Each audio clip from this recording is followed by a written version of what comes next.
प्रीतम दिल्ली से, राधा वल्लभ श्री हरिवंश। गुरुदेव, आपके चरणों में कोटि कोटि प्रणाम। गुरुदेव, यदि किसी व्यक्ति की मृत्यु हो जाती है तो उसका अगला जन्म हो जाता है या अपने कर्मानुसार किसी लोक को जाता है, तो महाराज जी फिर पितृ बनकर कैसे आते हैं? अगर कोई गलती हो जाए तो पितृ परेशान करते हैं, ये कैसे संभव है गुरुदेव? आप ये समझो, आप पितृ नाम दो, भूत नाम दो, कुछ भी नाम दो, अभी जो इनको बताया वो कर्म ही होता है। हमारा कर्म ही होता है, कोई हमको परेशान नहीं कर सकता। कोई देवता, कोई भूत, कोई प्रेत, कोई पितर, ये बात गांठ बांध लो, कोई तांत्रिक, कोई सिद्ध। यदि मेरा कर्म गलत नहीं है तो विश्व ब्रह्मांड में किसी की ताकत नहीं है कि वो हमको दंड दे सके, क्योंकि सबका शासन करता भगवान है, ईश्वर है। अगर कोई अपने तप का प्रभाव भी करना चाहे, मान लो तपस्वी है, तो बीच में आके खड़ा हो जाएगा। बिल्कुल वो भजन नहीं करता, पर वो निष्पाप है, उसने अपराध नहीं किए, तो किसी न किसी रूप में भगवान आके खड़े हो जाएंगे, उसकी रक्षा कर लेंगे। इसीलिए उनका एक नाम है ईश्वर। संपूर्ण जीवों का शासन उनके हाथ में है और सब जगह विराजमान है। यार, मैंने तो भगवान को पुकारा ही नहीं, लेकिन मेरा सब काम बन गया। ऐसा फंस रहा था, ऐसा गिरने वाला था कि मर जाते, ये लोग फंसा लेते। ऐसा कौन बचाया? तुम्हारे अच्छे कर्म, तुम्हारे अच्छे कर्म है, बुरे कर्म नहीं। मैं तो फूंक फूंक कर पैर धर रहा हूं, जब से मुझे हो से कोई गलती नहीं हुई हमसे। हमारी दुर्दशा लोग कर रहे हैं, हमारी दुर्दशा इससे हो रही, उससे, कोई दूसरा नहीं है।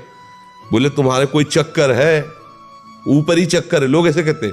वो अरे ऊपरी और भीतरी, केवल तुम्हारे कर्म का चक्कर है, दूसरा कोई नहीं है। वही कर्म भूत बन करके तुम्हें सताएगा, वही कर्म पितर बन करके, वही कर्म ग्रह बन करके सताएगा, कोई नहीं सता सकता।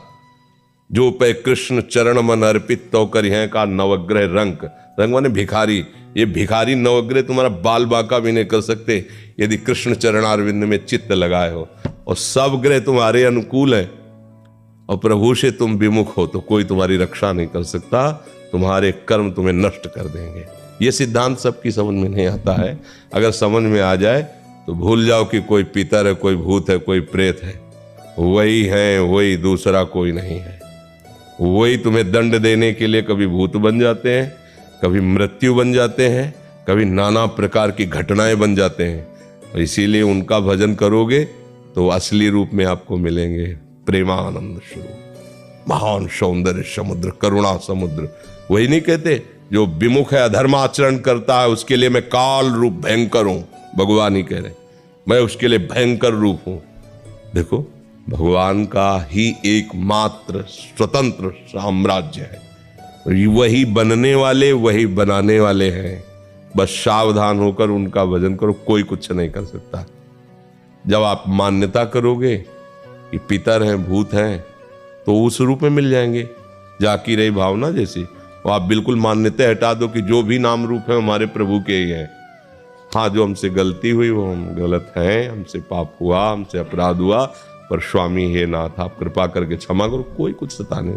देखो, किसी का अटैक जो होता है ना, हमारे तन पर होता है, हमारे मन पर होता है।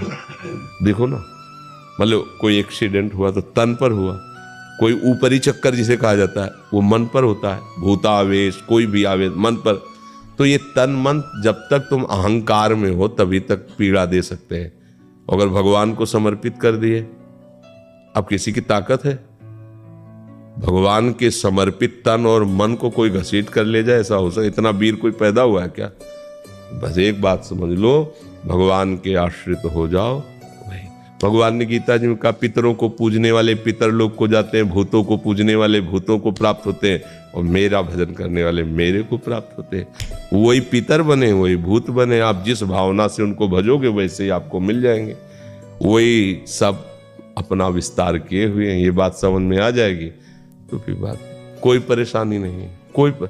देखो, गंगा किनारे जब हम भ्रमण करते थे तो अब तो नियम लग गया कि आप लाश फेंक नहीं सकते। ये तो गांव के लोग जो है वहाँ जलाते नहीं थे। अब 10 कोस से आ रहे हैं 100 रखे हुए, कहाँ वहाँ लकड़ियों का? ऐसे ही गंगा नहाया और बालू बांधियो, गंगा में सकला दिया। तो सैकड़ों लाशें कुत्ते किनारे खाते थे, चीत चीत के खा रहे हैं। स्मशान है। कहीं हमको आज तक कोई परेशानी नहीं है। अकेले भ्रमण करते रहे, रात दिन गंगा जी का ही किनारा सेवन। बड़े बड़े हमको बंदूकधारी मिले, बैच जो बदमाशों के होते हैं। बस बहुत बातचीत की उन्होंने, हाँ ठीक है जाओ। पहले तो एक बार तो ऐसे मिले कि लोग, कोहरा छाया हुआ था, ठंडी का समय एकदम, बुलाया 8-10 लोग लगभग ऐसे, और सब शराब पिए हुए, ऐसा लग रहा था उनकी चेष्टाओं से। कहाँ से हो, क्या हो, कैसे हो, पिए हुए, ऐसा लग रहा था उनकी चेष्टाओं से। कहाँ से हो, क्या हो, कैसे हो, यहाँ कैसे? तो उनका यही हमारा जीवन है, गंगा के किनारे ही। और भगवान देखने का, जान दो ये बाबा जी भजन करता है, बोले जाओ जाओ जाओ। सब में वही भगवान बैठा हुआ है।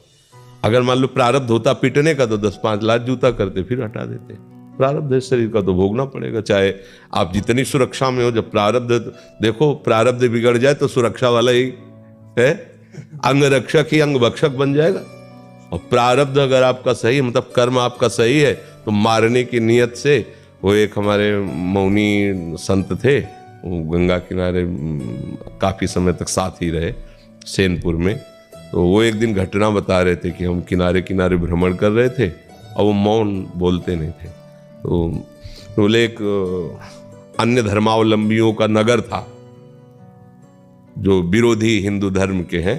उनके मतलब कई लोग लड़के ऐसे मनोरंजन कर रहे, उन्होंने देखा बाबा जी और शाम का समय था, बोले चलो इसे मारा जाए। उनका मनोरंजन है, जब उनको पशु पक्षियों को काटने में कोई हिचक नहीं, तो बाबा जी काटने में क्या हो। तो बुलाया, और तो उन्होंने मन में सोच लिया कि अब हमारा हो सकता है आज अंतिम दिवस हो। बिल्कुल मौन शांत रहे, भगवान का एकदम तन्मयता पूर्वक ध्यान, हो सकता है ये लोग मार दें। संत सब बात में तैयार रहते हैं कि भगवान का पता नहीं क्या विधान है। तो एक ने कहा यार तुम मार नहीं सकते इसको, उन्हीं की आए सब उसी से, तुम मारोगे नहीं इसे। बोले क्यों, तुम्हारा रिश्तेदार लगता है? बोले तुम्हारा कुछ बिगाड़ा नहीं, कुछ बोल नहीं रहा तो तुम मारोगे क्यों? बोले हिंदू बाबा जी इसलिए मारेंगे। बोले मार के दिखाओ तुम। अब 2-3 इधर हो गए, 5-6 इधर हो गए, आपस में थप्पड़ चलने लगा, वो चले गए। बाबा जी चले गए, बाबा जी इसको देखा वो मालिक इतना सर्व, कोई सता नहीं सकता, कोई नहीं, त्रिभुवन में नहीं। इसीलिए देखो अपने लोग तो मानो पुरुष शरीर में बाबा जी हैं, स्त्री शरीर में, राजमहलों में पली हुई मीरा जी। कोई आज तक ऐसा रिकॉर्ड नहीं कि किसी ने ऐसे छू पाया हो, आज तक नहीं। वो कई बार हमने गंगा यमुना बाई का चरित्र सुनाया है कि अकबर सम्राट का भांजा जो है ना, वो यहाँ का अधिकारी था आगरे का। वो यहाँ आया, देखा कि अब जो ब्रह्मचारिणी है पवित्र, तो उनका तेज और सौंदर्य का अलग ही होता है।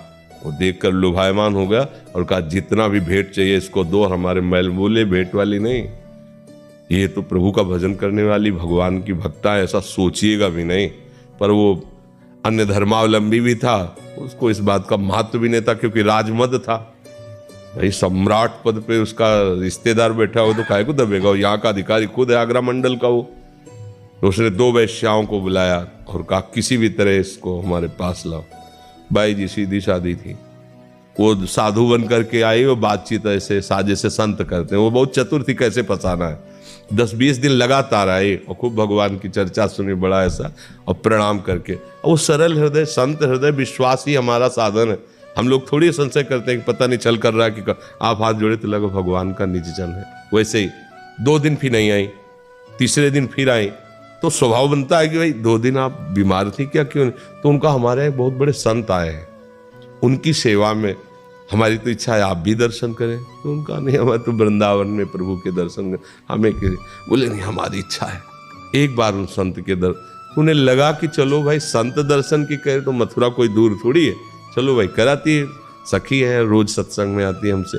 चली गई, जब वहाँ गई तो महल, तो उन्होंने सोचा संत है, चाहे महल में रखो चाहे झोपड़ी, हो सकता है कि ऐसा। तो अंदर जेवी दरवाजे की दोनों दरवाजा बंद कर देखा, वो हसन बेग दो अजीज बेग क्या उसका नाम था, वो सामने उन्होंने देखा इसकी तो काम दृष्टि है और ये तो मुझे फंसाया गया है। उनका दूर रहना, एक कदम भी आगे मत बढ़ना, इसी में तुम्हारा मंगल है, हम तुम्हारा मंगल चाहते हैं। वो का ये भाषा है क्या समझने वाला, जो कुआ मदान मदना तुरुआ, कामी पुरुष कभी ये नहीं देखता कि धर्म क्या है अधर्म क्या है, परिणाम क्या होगा, कामी पुरुष नहीं देखता, क्योंकि कामना में अंधा हो जाता है। बेटी है कि बहन है कि क्या है ये सब भूल जाता है। कोआ मदांधो मदना तुरुआ, अंधों में अंधा कौन, बोले जिसको काम, अब वो तो वैसे ही आगे बढ़ा, बस वो श्री हरिवंश श्री हरिवंश श्री हरिवंश से आंख मूंद करके प्रभु का भयंकर सिंह प्रकट हो गया उसी बीच में। वो लिखा हुआ है रसिकल निवाल, पैजामा गीला हो गया, मूर्छित होके गिर पड़ा। और बाई जी का शरीर वृंदावन में, भगवान कर तुम बिना विमान के एक क्षण में वृंदावन में। उन्होंने आंख खोल के देखा अपनी कुटिया में बैठी, तो उन्हें कोई आश्चर्य नहीं हुआ, क्योंकि सर्वाश्चर्य में भगवान है।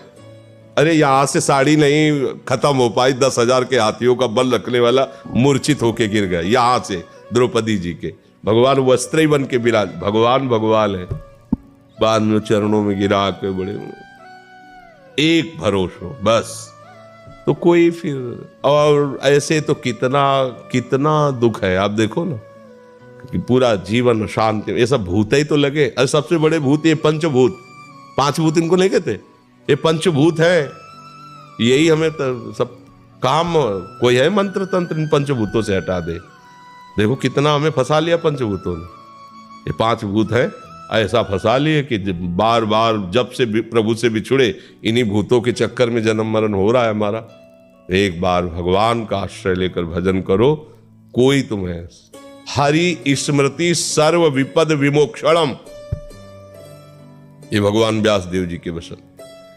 हरि स्मरण समस्त विपत्ति, समस्त विपत्तियों से मुक्त करने की सामर्थ्य रखता है।